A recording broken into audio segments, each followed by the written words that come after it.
Le premier pilier de notre analyse, c'est notre évaluation de la qualité des institutions.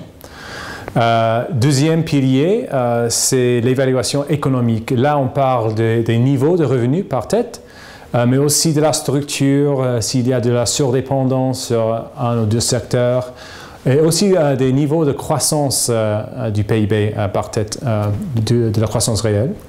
Donc voilà les deux premiers piliers. Le troisième pilier, c'est les comptes extérieurs. Là, je parle des flux sur la balance des paiements et aussi des stocks, des encours sur la position extérieure globale, les engagements, les actifs, les passifs d'un pays vers l'étranger. Quatrième pilier, c'est nos estimations sur la performance budgétaire.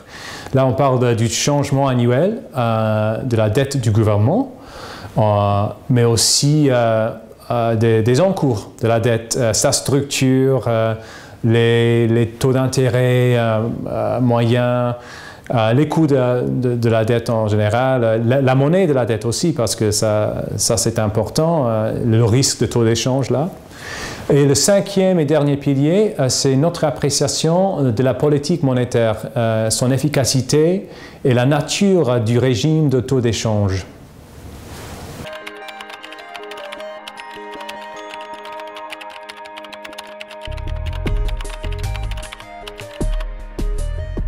Bon, une bonne notation, ça peut donner de l'accès aux souverains d'emprunter sur les marchés internationaux à des prix attractifs. Généralement, des souverains notés en catégorie investissement peuvent accéder au financement du marché international à des prix beaucoup plus attractifs que ceux qui sont notés en bas de gamme. Plus généralement, quand un souverain se fait noter par une agence de notation, comme Standard & Poor's, ça crée un point de référence pour toute l'économie. Donc, les investisseurs désormais, ils ont quelque chose, des recherches, une opinion indépendante, objective, sur la qualité du crédit de l'État qui a une importance pour toute l'économie. Pourquoi? Parce qu'un défaut d'un gouvernement peut avoir des effets très très négatifs pour toute l'économie, on l'a vu dans l'histoire, mais aussi ce point de référence, cette benchmark, si vous voulez, ça permet aux entreprises qui se situent dans ce pays de se faire noter eux-mêmes aussi, parce que vous avez là le benchmark qui peut plafonner généralement les notes des entreprises. Et elles-mêmes, elles peuvent aller sur les marchés internationaux ou même locaux pour s'endetter, pour se financer leurs investissements qui, à son tour, peut doper la croissance économique, qui peut créer des emplois. Donc, c'est vraiment cet aspect de facilitation des emprunts et ensuite des investissements des gouvernements, mais aussi des entreprises.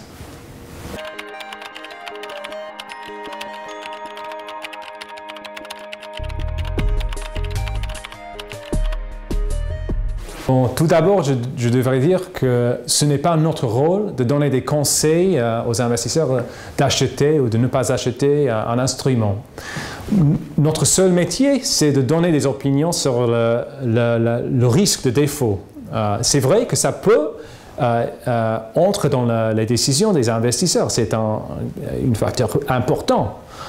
Mais je ne pourrais pas dire que oui, je vous conseille d'acheter la dette de tel ou tel pays. Ce que je peux constater quand même, c'est que l'engouement des investisseurs internationaux pour la dette des États africains est très marqué récemment et les gouvernements africains peuvent s'endetter à des taux d'intérêt historiquement très très bas.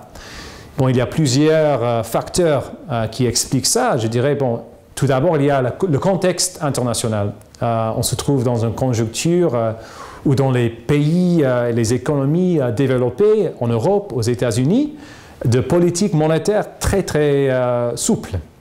Donc, les investisseurs qui cherchent un taux de rendement un peu plus attractif, ils doivent aller un peu plus loin des marchés émergés aux marchés émergents et même frontières, y compris l'Afrique.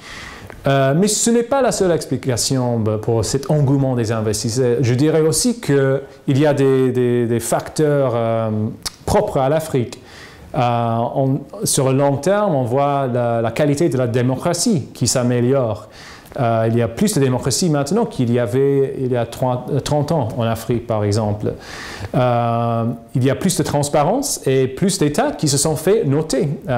Donc, plus d'engagement avec des institutions internationales comme les agences de notation, mais aussi le Fonds monétaire international. Il y a des taux de croissance en Afrique qui frôlent les 2 chiffres dans certains cas, et cela dans un contexte international assez décevant sur le plan de croissance. Donc, c'est vrai, l'Afrique offre des opportunités, mais cela dit, la grande majorité des notes souveraines africaines se trouve en bas de notre échelle de notation, parce que nous croyons qu'en général, il reste des risques sur tous les 5 piliers dont je viens de décrire, politique, institutionnelle, économique, comptes extérieurs, budgétaire et politique monétaire. Mais c'est vrai que l'Afrique se trouve dans une conjoncture favorable pour les émissions sur les marchés internationaux.